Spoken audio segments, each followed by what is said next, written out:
Hello, everyone. I'm Anita Cicero, Deputy Director of the Johns Hopkins Center for Health Security, and today I will be your Master of Ceremonies for Event 201. On behalf of our center and our partners, the World Economic Forum and the Bill and Melinda Gates Foundation, I'd like to extend a very warm welcome to our audience here in New York, as well as our larger virtual audience participating online today. The goal of the Event 201 exercise is to illustrate the potential consequences of a pandemic and the kinds of societal and economic challenges it would pose. The scenario also highlights the very critical role that global business and public-private partnerships play in preparing for and responding to pandemics. Today's scenario is going to simulate meetings of a multi-stakeholder group called the Pandemic Emergency Board.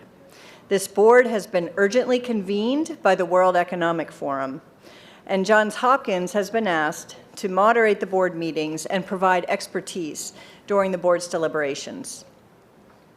The mission of the Pandemic Emergency Board is to provide recommendations to deal with the major global challenges arising in response to an unfolding pandemic. The board is comprised of highly experienced leaders from business, public health, and civil society. The board's recommendations are aimed at top decision makers in national governments, global business, and international organizations. In this scenario, Tom Inglesby, the director of the Johns Hopkins Center for Health Security, will be chairing the board and serving as the moderator for its discussions. Today's exercise will simulate 4 meetings of the Pandemic Emergency Board, and each meeting will be devoted to one key topic. Each meeting will start with a video and a briefing that will provide the information needed for the board members to engage. Please note, this is not a test of any particular person, organization, or nation. The participants are all playing as themselves. That is, senior business executives, NGO leaders, and government officials. They're not expected to be pandemic experts.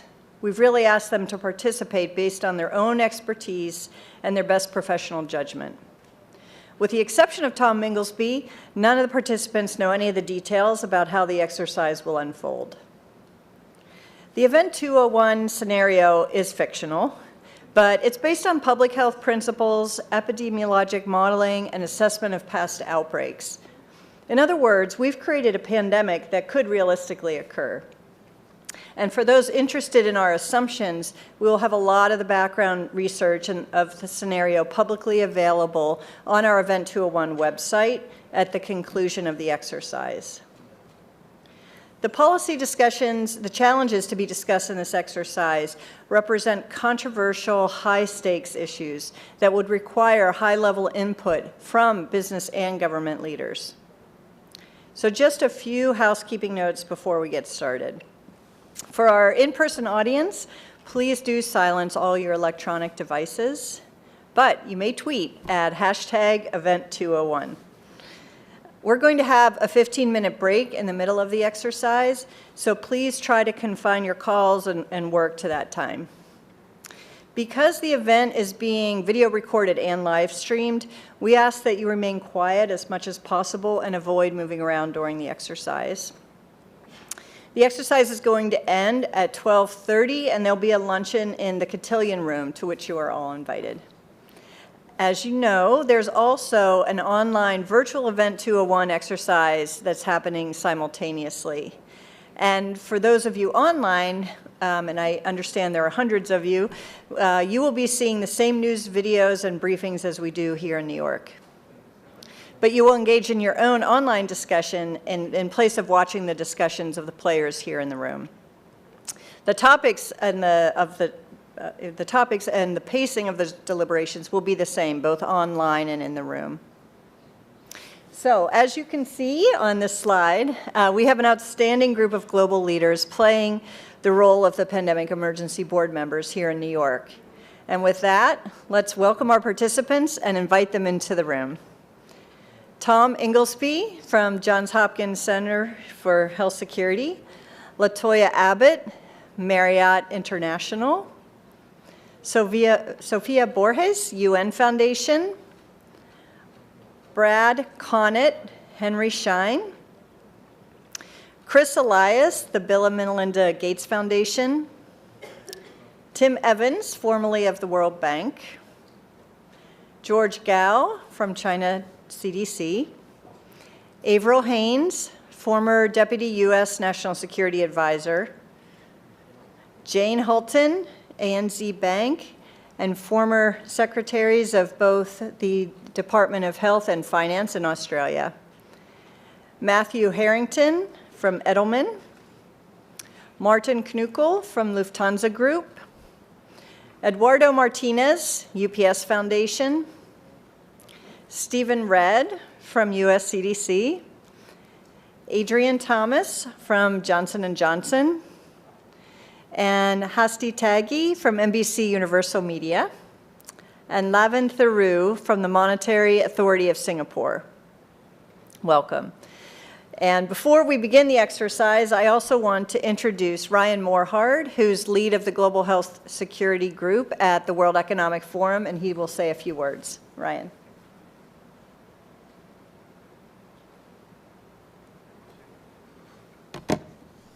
Thank you, Anita. And good morning and welcome again on behalf of the Center for Health Security, the Bill and Melinda Gates Foundation, and the World Economic Forum. Welcome to Event 201. 201. Throughout our session today, I hope that number will represent two dimensions of our work to strengthen global health security.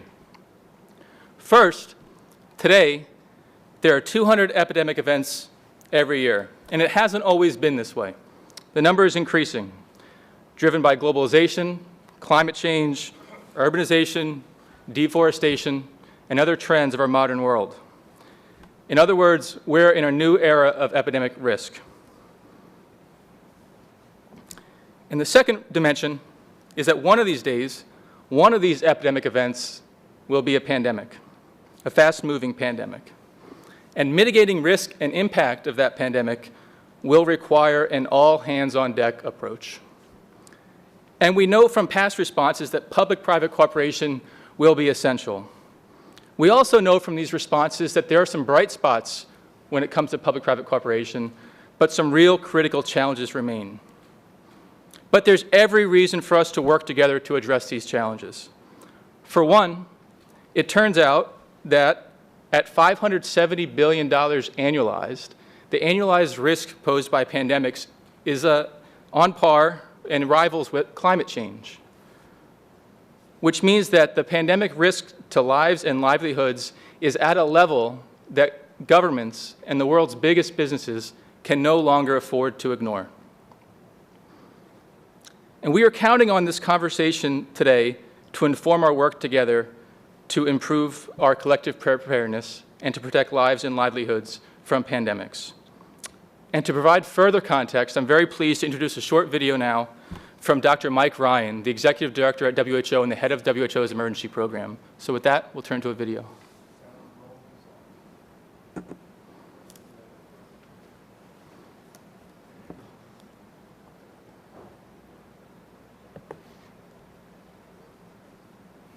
Greetings, distinguished guests, and thank you for this opportunity to say a few words at this year's event 201, the high-level simulation exercise for pandemic preparedness and response, hosted by Johns Hopkins Center for Health Security, the World Economic Forum, and the Bill and Melinda Gates Foundation.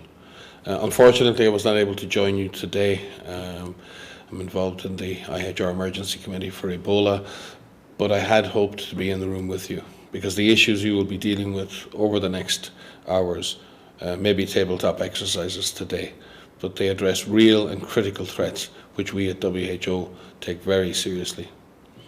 Without a question, epidemic risk has become a global strategic concern.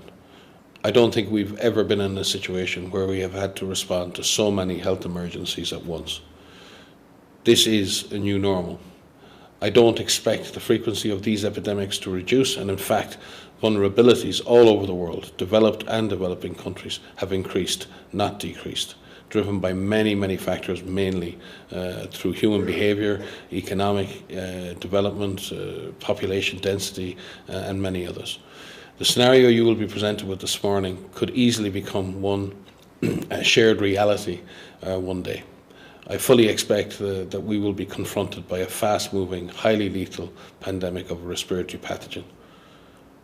The question is, are we prepared to globally respond to the next major pandemic event? Are we ready to cooperate and perform across countries and across sectors to face such a threat?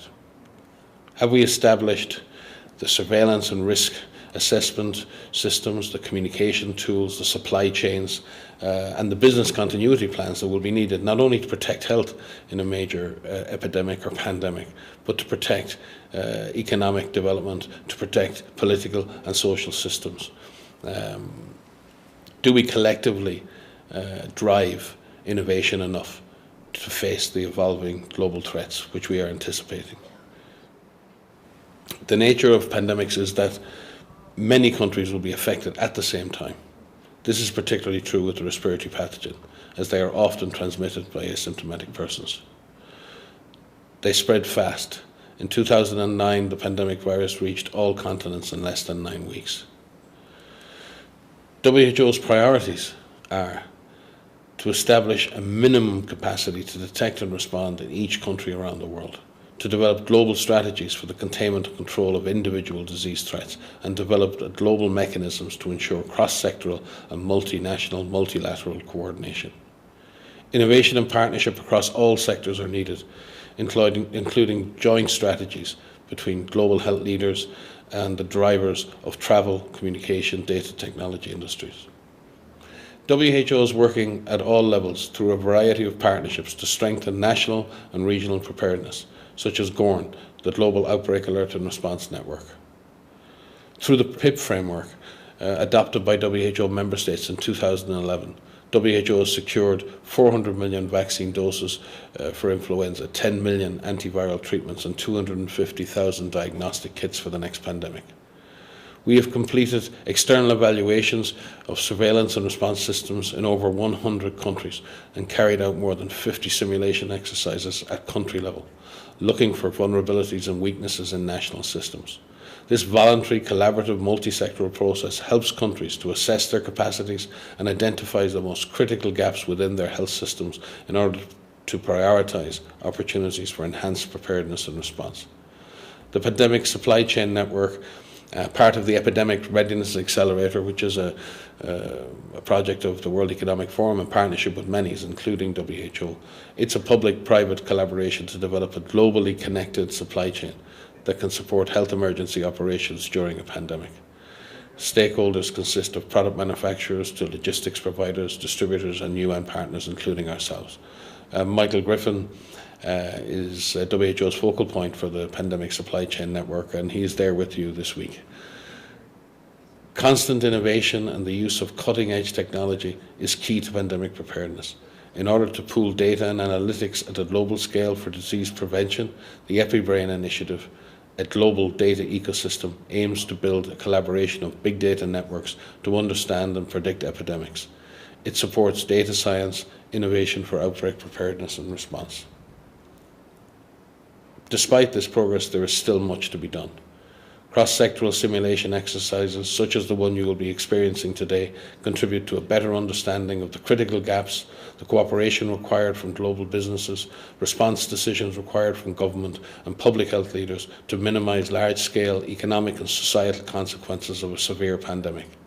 I wish you the best of luck, and we are looking forward to working with each of you to strengthen pandemic preparedness in the future. Thank you. And our thanks to Dr. Ryan.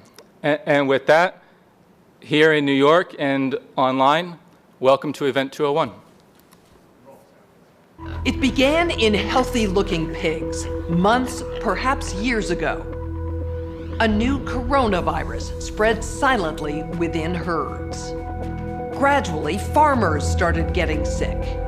Infected people got a respiratory illness with symptoms ranging from mild flu-like signs to severe pneumonia. The sickest required intensive care. Many died. At first, the spread was limited to those with close contacts, healthcare personnel, co-workers, and families. But now it's spreading rapidly throughout local communities. International travel has turned local epidemics into a pandemic spanning the globe. Just 3 months ago, CAPS started in South America, but has now reached several countries with more than 30,000 cases and nearly 2,000 deaths. Good morning, and thank you all for being part of this Pandemic Emergency Board. We're at the start of what's looking like it will be a severe pandemic. And there are problems emerging that can only be solved by global business and governments working together. The global community has been working to respond to this pandemic since its recognition, but as health and economic impacts have become more severe, the World Economic Forum has convened this board because of your combined expertise, your backgrounds, and your global voice. We will need all of you to help us respond to urgent policy crises that are emerging. The purpose of this board is to advise leaders in national governments, global business, and international organizations on the response to the pandemic, particularly focused on international problems that require collaboration between business and government. Your recommendations will be critical and will be promulgated and communicated broadly at the end of this meeting. On the left screen, as we have this meeting, you will find a dashboard of information about the pandemic that will help us in our conversations.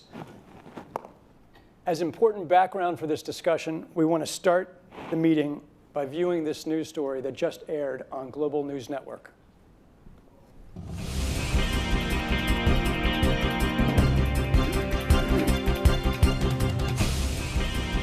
Continuing our coverage of the newly discovered CAPS disease and the scope of its deadly outbreaks. There are now more than 30,000 reported cases. Experts warn this may be just the beginning of a global problem. GNN science reporters have produced a video about what we know so far about CAPS, the virus, the outbreak, and the resulting chaos. CAPS is a novel coronavirus related to those viruses that caused the frightening SARS epidemic in 2003 and the deadly MERS outbreaks in recent years. Scientists think each infected person in turn infects on average 2 more people. This disease is proving more transmissible than SARS or MERS and about as contagious as influenza. Essentially, the cumulative number of cases is doubling every week. At this rate, we can expect to see 16 times as many cases in a month unless we find a way to interrupt transmission. The virus appears to be spreading rapidly in densely populated and impoverished neighborhoods in some megacities in South America. CAPS is a serious respiratory disease. More than half of the recognized cases have required hospital care, creating a huge strain on healthcare systems. The fatality rate is about 10%. For comparison, CAPS is about as lethal as SARS and 2 to 4 times more lethal than the 1918 influenza pandemic, the worst pandemic on record. Even so, some people only exhibit mild flu-like symptoms, not requiring treatment in a hospital. Alarmingly, those people are able to walk around and spread the virus, not realizing they are doing so. Even worse, international travelers have been arriving at their destinations symptom-free, but within a matter of hours, becoming ill. Travel-related cases have blossomed into outbreaks in a number of locations and have quickly grown faster than health authorities could respond and contain them. In other places, physicians have quickly recognized the symptoms of CAPS and have been able to isolate infected individuals and avoid an outbreak, for now. Global public health experts are very concerned about this disease because it appears the virus is readily transmitted through the air from person to person. Essentially, all people are susceptible. Experts agree unless it is quickly controlled, it could lead to a severe pandemic, an outbreak that circles the globe and affects people everywhere. Models developed by leading public health authorities indicate a CAPS pandemic could lead to an outcome worse than the 1918 influenza, which killed 50 to 100 million people worldwide. Given the global population is 4 times larger than it was in 1918, If these models prove accurate, we could be looking at hundreds of millions of deaths over the next year or two. Okay, now we're going to get a briefing on the numbers and distribution of cases by Dr. Caitlin Rivers.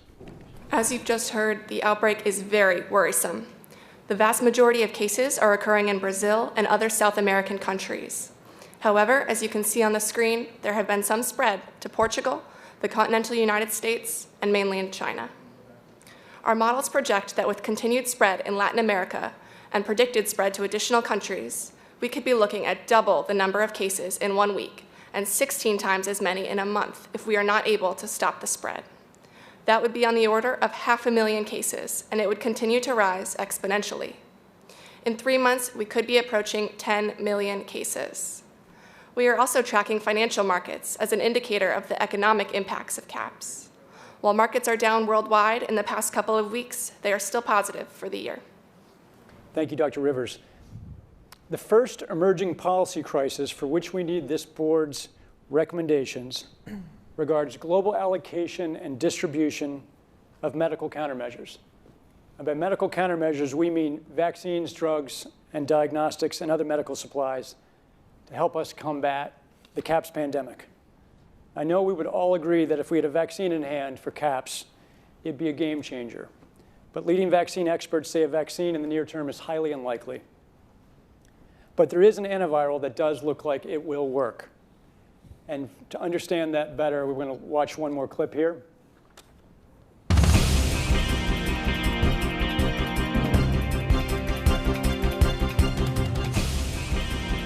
Continuing our CAPS disease coverage and possible solutions, I'm joined by immunologist Dr. Yvonne Bello and Dr. Rhea Blakey, an epidemiologist, both highly respected in their fields. Let's get right to it. Why are people saying a vaccine for the CAPS virus is not likely in the near term? Researchers are working on a vaccine, and we have viable leads, but it's complicated. We have known about CAPS-like viruses in animals and people for decades, but have not been successful at developing a licensed vaccine. And sure, there are new technologies that may help, but it's going to be difficult. I am not optimistic about having a vaccine in time to be relevant during this pandemic. Even if we discover a good vaccine candidate, we're starting from scratch, and it takes time to test safety and efficacy, typically years. So even if testing moves quickly, global manufacturing will still need to be established. Again, multiple hurdles. We simply cannot rely on these old timelines and processes. This is a crisis. We have to move beyond these issues. It may be complicated, difficult, but if we dedicate all available resources, this can happen. Also, keep in mind, we need effective treatments sooner rather than later. Extranavir is an antiviral drug. Scientists have told me this could be effective. We need to start treating people immediately. While I agree Extranavir does look promising, it's currently used for treating HIV. However, it's not manufactured on the scale needed for treating this many people.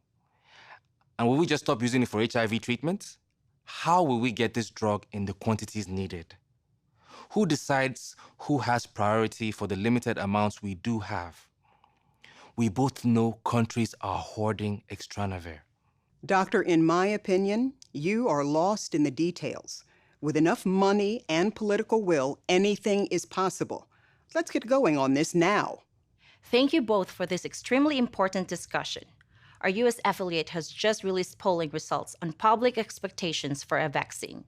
A majority of Americans expect a vaccine to be available within 2 months, and 65% of those polled are eager to take the vaccine, even if it's experimental.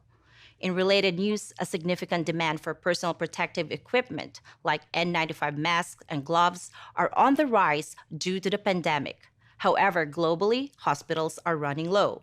Additionally, other critical medical supplies such as saline and antibiotics are dwindling. Countries and companies are reportedly stockpiling supplies, disrupting healthcare supply chains, causing dangerous shortages in many parts of the world. And finally, for the latest information on what we know about vaccines and this antiviral, here's medical countermeasure expert Matt Watson. As we've just heard, there is no existing vaccine that appears effective against the newly discovered CAPS virus. Governments, scientists, and companies around the world have become working intensively to develop one, but it's highly unlikely that a vaccine could be developed, tested, manufactured, and distributed in less than a year, and it's likely to take much longer. While there have been efforts to develop vaccines against SARS and MERS coronaviruses, none have been licensed. And given the distinctions in the CAPS virus, vaccines against those diseases would not be effective for CAPS. The antiviral drug Extranavir has demonstrated some efficacy against the CAPS virus. It reduces the severity of illness and saves lives in those who are infected, but does not prevent infection like a vaccine would. Extranavir is a generic drug primarily used to treat HIV. It is manufactured in 5 countries, including the United States and China. Approximately 1 million people take Extranavir every day for HIV. If all of those HIV patients could be switched to other antiretroviral drugs, we could potentially free up enough Extranavir to treat 26 million CAPS patients. Assuming further that we could double production over the course of a year by bringing additional manufacturing online, we could eventually have 52 million treatment courses per year, but it will take many months to get there. And there is not likely ever to be enough to keep up with the need as long as the disease continues to spread at this accelerating rate. Experts agree that while many lives will be saved by this antiviral, it is not going to slow the pandemic in the same way a vaccine could if we had one available. However, we do have the potential capacity to save many people. Now the question is, how do we distribute the supplies we have? Existing global supply chains and logistics networks for Extranavir run efficiently under normal conditions, but the pandemic is likely to be very different. We are hearing that one country where Extranavir is produced is planning to block some or all of the export of this medicine to hold on to it for their own people. Tensions are rising between governments and pharmaceutical and medical supply companies about how supplies should be allocated and who gets to make those decisions. International humanitarian organizations are raising serious concerns about access to antivirals for people in low and middle-income countries. In addition to antivirals, other medical supplies are not reaching those who need them in many parts of the world. This is especially pronounced in low and middle-income countries, which are reporting the highest rates of disease transmission and mortality. In part, this is due to last-minute stockpiling and hoarding by customers, and in part, it is due to cost and logistics issues. Personal protective equipment, such as N95 respirators, are in critically short supply in some areas. N95 respirators are manufactured by many companies around the world, but there are no reliable estimates of how many are produced or what global production surge capacity is. All we can say is that production capacity covers normal demand, and it is not uncommon to have temporary shortages during severe flu seasons. In a severe pandemic, we can expect the need to increase by a factor of at least 2 to 3. Given these supply issues, there are a number of potential proposals being floated aimed at coordinating and facilitating medical countermeasure allocation and delivery around the world. Politicians, business leaders, scientists, and policymakers are weighing in. Some are suggesting that suppliers and buyers continue to work independently to decide where to send antivirals and medical supplies. Others are suggesting that countries where these products are made should be able to decide where those drugs and supplies go. Still others are recommending that suppliers, buyers, and countries entrust a central international entity or organization with the job of allocation and distribution decisions for at least a portion of antivirals and other medical supplies. Thank you, Mr. Watson. So the policy crisis in question for this board in this meeting is this: how should governments, business, and international organizations allocate and distribute pandemic antivirals and medical supplies to the people who need them most? We now have time for discussion about this matter. This is the focus of this meeting.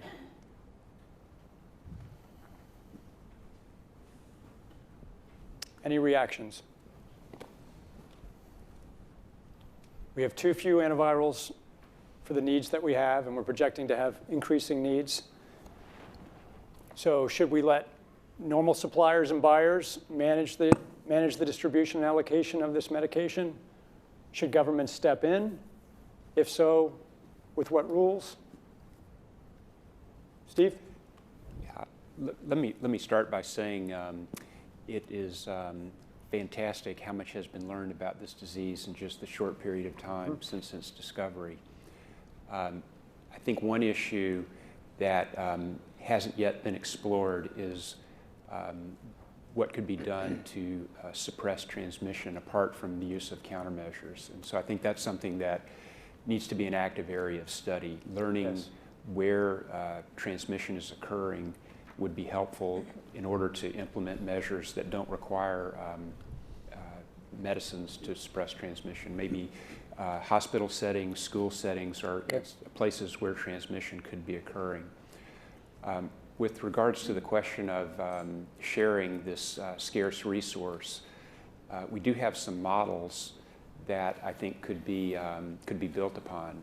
The PIP framework, the things that were done during H1N1 to share vaccine. I think each of those models should be explored as ways of some sort of distribution process. One of the specific things that was done during H1N1 was to examine the critical individuals in countries as a sort of a minimum level of countermeasure that would be needed, and to So do you mean critical infrastructure? Exactly. Critical infrastructure in countries going? Security, police, fire. You know, what number of treatment courses? You know, if we had enough to share, what would that minimum number be, just as a starting point for negotiation? Great, Adrian, and then Tim. I think before we agree that we have a finite resource, we need to really challenge ourselves on the vaccine production. We've seen historically that we can actually produce an Ebola vaccine in a year. It requires flexibility on the regulatory side. It requires commitment from companies. But I do think that before we say that a vaccine is not available, we should not slow down on that. We should pursue that. And I think similarly, we need to explore how could we accelerate production of our antivirals. We've seen it happen before in the HIV crisis. It's possible, but decisions need to be made, and we need to bring the right people together to do that. Okay. And for the moment, before we are able to accelerate production of the antiviral, do you have any initial reaction, since you are potentially one of the companies that could be part of this deliberation? What we've seen work very well in the HIV field is, in fact, procurement through the Global Fund. So having a centralized mechanism, so financially able to procure on behalf of affected countries would be critical.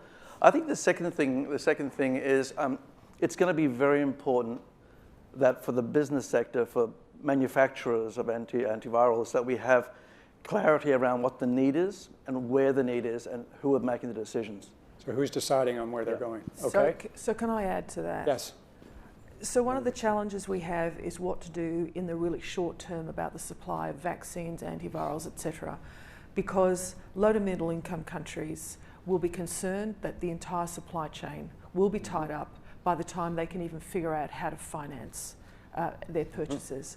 We know, and we know this from what happened with H1N1, that if you can stop something early in terms of everything from ring fencing in particular countries, but also to look at the transmission from country to country, and there's a variety of measures that can be taken to do that. But unless that is done in a global context and it's done very early, we will end up with a situation where the entire supply chain will have gone. So what we need to do at the very outset is figure out what the likely route of transmission is and move very quickly to secure supplies and distribute supplies according to whatever epidemiological protocol and based on what Steve says, as we know, we already know some things about the transmission of this disease. But unless we do that whilst doing what we can do on vaccine, I agree, we will have this get out of control. Okay, Tim. I agree with we'll go down the line. It's important, and it's fantastic to have this information in front of us, because if you look across the countries, you've got very different patterns already. Chile seems to have a 3% case fatality rate, Ecuador a 5%. So what's going on there, and are there lessons in terms of how they're managing the outbreak, which might inform ways in which you're going to decrease the need for scarce resources? Are they more effective at, in their supportive treatment, or what is it that's explaining what look to be significantly different patterns in the outbreak of the epidemic? The second point is that these are all middle-income countries or high-income countries, and as Jane mentioned, low-income countries are either their surveillance systems aren't sensitive enough to detect cases that are already there, or are worried that, in fact, they will be at the bottom of the food chain. And in this respect, the World Bank would probably be proactively moving into exercising what we call a CIRC, which is a contingency emergency response component to existing loans to low and middle income countries, in which they can repurpose those loans for these types of emergencies. So I think on the financing side, the CIRCs, which are built into every loan made by the bank, could be exercised in such a way that you don't have the problem of the lack of resources being the primary constraint for the purchase of those scarce commodities. Okay, Latoya? I agree, because financially, that's one of the things we'll have to look at. We have to have the financial means to start production, mass production, and getting companies on board. It's about buy-in and having an understanding of where we're moving forward with this disease process, how quickly and rapidly it's proliferating, and also utilizing the materials that we do know, like the protective equipment that we already have.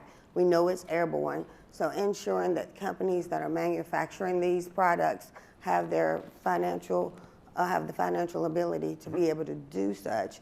So that way, even if we are in the process of continuing to develop this drug, there is some type of protection that's going on to the lower companies. Great. So I'm going to keep going down the line, but just in terms of the initial reactions, do we think, as Adrian suggested, that there should be some kind of international resource or distribution method, or really is this going to be every country for itself doing what it can to procure N95 masks, antivirals for itself? And so just think about that as you're making your comments. Yeah, well, I do think that there needs to be sort of an honest broker, a centralized command and control organization that really brings together the public-private sector, both on a global approach and also on a local approach, because we can't forget that transparency and communications at the local level are going to be critical in the to stop the continued spread. But I do think there needs to be some form of centralized approach to really organize all the various efforts that are going to be undertaken. Okay, I think a lot of people want to get in here. We'll go around the table. Martin, Sophia, Chris, and then George. Thank you. I fully support the centralized approach in this state we have already, if it comes also to global distribution of any products. And I would like to go back to Stephen's first statement. We had parallel to this, we should really focus on how the spread could be controlled better or easily. If I talk about logistics for globally distributed topics, we need to protect the staff that is responsible for this. If they don't protect it, they won't do this. And then the entire chain breaks apart within no days. So we really have to do it both parallel to find out possible ways to protect the people that are in chain for this, and it should be centralized, organized, otherwise it will not work. So you're saying that the people who are delivering these medicines and moving them around the world, they should be protected by these medicines with N95 masks? I mean, there's basic protection anyway in a phase like this, but we should enlarge this with the newest information we have about the spreading. Only with this we can guarantee that any distribution is possible at all. Okay, Sophia? Thank you. Yes, I agree. And I wanted to speak to the point about having the honest broker. And I think in this regard, the United Nations fits the bill.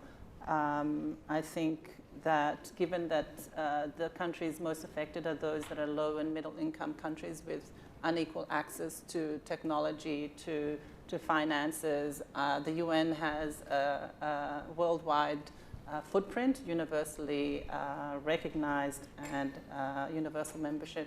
And I think taking the example of the Ebola crisis last round, when a trust fund was established, and calling on member states who are capable of contributing to that trust fund in order to help those that are least capable, the low and middle income countries. Thank you. Chris?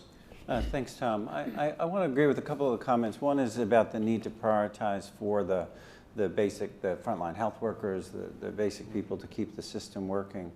I think it's important to recognize that we have the data that you're showing because of some remarkable international collaboration about sharing information in real time about the patterns of disease. And that's come out of the international health regulations, and that's a good first step.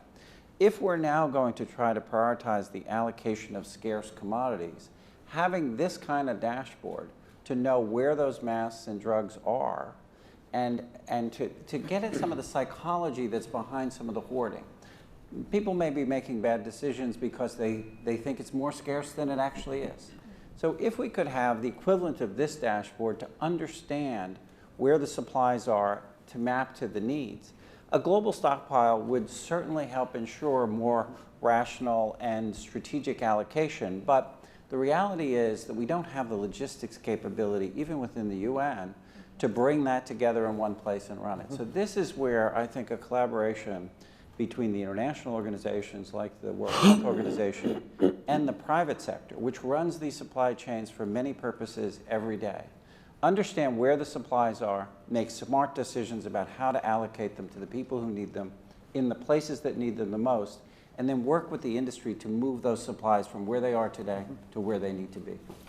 On your point of transparency and data about where supplies are, where medicines are, where N95 masks are, we couldn't agree more. We've been unable to find that data, so I think it's an important need that you just surfaced. George? Yes, I would support for the proposal, centralized, coordinated effort, not just national, also internationally. At such a situation, that's very, very, very important. And when you read all this about the epi data, R0 is 2. It's relatively, you can see the number is there. Especially when you are talking about some country like China or any countries who have the largest population of swine, pig production.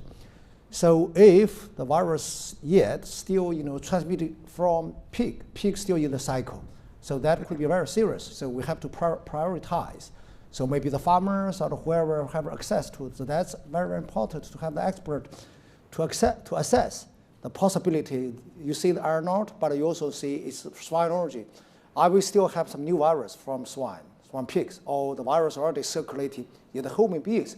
That's also, we should put that into account for the strategy for the allocation of the extra venor. And also I got the information from my staff, looks like, of course, we have capacity to produce the extra nerve, but even, think about the population we have. We can't expand our capacity, but, what we have, even not enough for our own population. Tom? That's the question we should think. Yes. I think it's important in 2019 to remember that in 2016, the World Economic Forum, together with the World Food Program, presented a global supply chain management approach for this exact scenario. And what might be helpful, given that everybody suffers from short-term memory deficit, is to have an emergency briefing on those resources that are global public goods that are there to facilitate supply chain management and where those can be deployed, but also CEPI, which was established 3 years ago to accelerate vaccines exactly in development in these settings where a coronavirus is, in fact, one of its indications and first areas of focus. That may not be common knowledge. Likewise, on the financing, there is global financing. The criteria identified here would be triggers for the Pandemic Emergency Financing Facility, which would disperse a significant amount of money into that international pool on the basis of this trajectory of the epidemic. So those are resources that may not be well understood amongst the set of players that would appreciate having some understanding. So an emergency briefing on those resources, I think, might make sure that they're not overlooked. Asti, and then Matt. So a couple of things. First of all, the patients who are currently on extranavir need to receive different medication. So I think this is something that the team needs to look into how do we make sure that we have the right resources to make sure that they're not being panicked and we're not causing panic with them, and that we're having to use this drug for a different use at this time. Secondly, I think it's very important that we make sure that there is concise communication with all healthcare facilities where these patients are being treated so that there isn't mass panic. And perhaps a member of this team could be part of that task force to ensure that whether it's in the news, by social media, or to these hospitals, we have the right communications channel to be able to make sure that the public does not have mass panic. Thanks, Matt. I was just going to, I'll add to that in as much as the value of a centralized convening body that is addressing both the production and supply chain also serves as a convening enterprise around the communications. Because there is a lot of great data that's been collected, but probably more can be done from a public education perspective around containment prevention while the supply chain is managed. Yvonne? I just want to echo Matt's point, and my question here is, what's happening around the world? While we know that there are cases here in these few countries, what's happening to the rest of Asia? What are governments doing to assure the people? And this will help to relax some of the stress that you see in terms of people hoarding personal protection equipment. So I think it requires a global coordination and not just at the individual country-specific level. Yeah, Brad? Yeah, I just wanted to comment on Christopher's scarcity comment. It's not just scarcity, it's also severity, and that's why we see different rates of fatalities, 5% to 3%. And there seems to be a stakeholder maybe missing here, and I may be wrong, but is the provider, and who's taking care of these patients? Because there's definitely discrepancies here on fatality rates. We know in panic, in psychology of panic, people start hoarding. People start freaking out and wondering, what should I do? And then countries start doing it, and then there's all kinds of dysfunctional decisions made. Providers really need to be at the table talking about how they're taking care of the patients and diagnostics and what they're doing with it, because we're jumping to a little bit of a conclusion that this is going to spread everywhere to the same degree. And this leads to hoarding, and I'll share with you in SARS, N95s, there's still N95s sitting in boxes that were never used. I mean, the hoarding of that was atrocious. I mean, and then there were knockoffs of N95s that really weren't truly impervious masks that were made and then distributed. So I think there's a need to have the providers in the discussion to see really what they're doing to treat the patients. How severe is the epidemic? So just on severity, it's important for you all to know that the estimate from our team and from other ministries of health is that the distinctions in case fatality rate represent distinctions in data collection, not that the disease is any different. It looks like the virus is the same around the world. These are different healthcare systems, different data collection, different surveillance. So overall, our all-in case fatality rate is somewhere in the order of 7% to 10%. It depends on where we are in the world. And in terms of where the disease is in the world, we see lots of blank spots, and we think that's partly or largely due to surveillance systems and the slowness in collecting this data in certain parts of the world.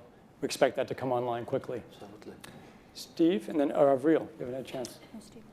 Go ahead, I think you haven't had a chance. Okay, sure. I mean, I think it's just in terms of the precise question being asked, it's clear that having everybody go on their own is not going to be the most effective answer, right? So I absolutely agree with the comments that have been made that we need to have some kind of international mechanism for coordinating what it is that we would be doing, also for collecting information, also for understanding what the resources are that are available through international mechanisms to execute on that allocation and coordination. I think it's challenging to set it up in a way that says that international mechanism has to be the body that decides in all circumstances what the allocation is. In other words, I think states are going to want to be able to decide for themselves on, in some circumstances, some of the issues that are relevant. So one of the challenges will be ensuring that you're using an existing mechanism, and I think Sophia's right about the UN as being sort of the base of operations in a sense, both for the funding, but also for a whole series of other issues that you would be looking at for allocation, coordination, et cetera. But then making sure that states are stepping up to actually tell people what it is that they're doing, what their decisions are in that context, and creating transparency about what the proper allocation should be for containing this issue so that there can be pressure put to bear on ensuring that states are actually doing what the larger plan needs to be in that context. Can I ask a follow-up question? If there is a centralized stockpile developed, either at the WHO or perhaps somewhere else in the UN system, if you were going to suggest that, or some other entity, how much can you imagine states contributing of the supplies that are being made in their own countries? Is this a 1% allocation, 20% of the supply that they're making? We've already heard from George that China's not making nearly enough medication to take care of China at this point. So what is the desired end state here? Can you, from a state security perspective, if someone who's worked at the top of government, what do you imagine states who have this medication doing? I mean, I think the percentage will depend on the details, right? And what it is that you're capable of actually producing in the context of the particular crisis. And I don't know how much we're able to produce under this circumstance. I think there should be, and there would be, from a public perspective and a public health perspective, right, enormous interest in promoting an allocation to international efforts that would actually contain the issue as quickly as possible, right? And that should be the focus for everybody, in the sense of that's what's going to actually help you prevent the downstream impact of what the trajectory holds for us. So the question is, can you, through this international mechanism, really promote commitments to doing this as quickly as possible and give people a sense that actually if they contribute more, that they will have a better chance of protecting their own populations and their country's security. Okay. Another number of comments. You all just jump in. Yeah. So thank you. So to be completely clear, most of this production would already be committed in contracts. Yes. It is almost unheard of that people are producing product without having a forward commitment for the consumption of that product. So the first thing that needs to be done, because this is not something that the countries currently control, unless countries are going to bring about emergency situations and co-opt an existing supply chain. So the first thing to do is to figure out where that's going. Now, in H1N1, in a number of cases, so the Australian government, we bought vaccine to the extent we could get it, and in some instances, we actually gave some of that vaccine. We actually gave some of that vaccine to the United States, who actually ended up with a supply shortage at that particular point. So, inconsistent with working out where the biggest vulnerabilities are, the first thing you need to do is figure out who's got control of those supply chains and those products, and then figure out where, for the greater global good, it should be deployed. But we need to be clear. Any government who says, I'm going to ship every single dose of a particular product offshore is going to end up with a challenge domestically. So giving governments the capacity to manage both their domestic concerns together with being good players. And we know from the PIP framework that companies will similarly contribute, but it's got to be in an organised framework. Okay. And that challenge, I think, is being proved out with the increasing rhetoric, both by candidates in the US, UK, and Germany, who are saying that globalism is responsible for this pandemic, and therefore there's a rising protectionist nature to take care of their own. And so I think it's an instance where the business, health, and scientific communities need to combat that rising rhetoric and misleading information. Yeah, and last couple of comments here. We have about 2 minutes before we have to close. So I think one thing that's going to be very important is to define the aim of using the countermeasure. And from what we know right now, it doesn't seem likely from the data we've had presented that this countermeasure is going to suppress transmission, is going to lead to containment. So our aim really would be to minimize the severity and to prevent death rather than to prevent this emerging pandemic. Second thing I wanted to say is just how important communication is, and that is true to the public. This is a very alarming situation, and I think public communication shouldn't be alarming, but should be truthful about how severe it is. I think also internally, as negotiations are going on to share countermeasures, I think it's not likely, I agree, that countries are not going to buy a countermeasure to put into a global supply without retaining a large portion of it for themselves. The last thing I'd say is this is a very dynamic situation. Countries will be negotiating with manufacturers, and I think that's got to be figured into whatever agreement is reached. And whatever that sharing agreement is, it won't be perfect, and I think it's just got to be done quickly so that sharing can actually take place rather than trying to get something that's exactly the way everyone wants it. And do you think that governments are going to need to break contracts? have companies break contracts in order to redirect antivirals? I think that would work best for the countries to make the decisions with the countermeasures that they purchased. Okay. I think that's a very, we're not talking about one supply chain, but we're multiple supply chains here. And I think, before we start talking about companies withdrawing antiretrovirals from patients with HIV who have a disease, we need to really understand how those ARVs will be used in patients who may or may not have a disease. So demand forecasting will be critical. And I also want to point out, it's not just the healthcare workers. We have supply chains in middle-income countries. Often those are very resource dense, people in small spaces producing masks. We have to think about the integrity and the health of the supply chain. Okay. Going back yes. to Stephen's note real quick about the public communication, my team has been monitoring the public response, and on various social media channels and cable networks, there's been some conspiracy theories that are around about the potential that pharmaceutical companies or the UN have released this for their own benefit. So as we move forward, obviously trust in pharmaceuticals and government is very important at this moment. And so as we move forward with developing the right scenarios, we have to make sure that the public communication is a major part of that because of these conspiracy theories. Thank you. We have to close. We have 30 seconds. Okay, yeah, but this fully supports Steve's input. We should not search for the perfect solution right now. Yeah. We run against time. And if conspiracy theories like this come up already, so we are on the edge of hysterical reactions, and then it gets out of control. And that's the thing what should be the main driver for us now to find a solution. Okay. Okay, thank you. We're going to bring these recommendations together and communicate them broadly at the conclusion of this meeting. Thank you all for your input. We will conclude this meeting and we'll reconvene shortly. Yes, and that does conclude the first meeting of the board.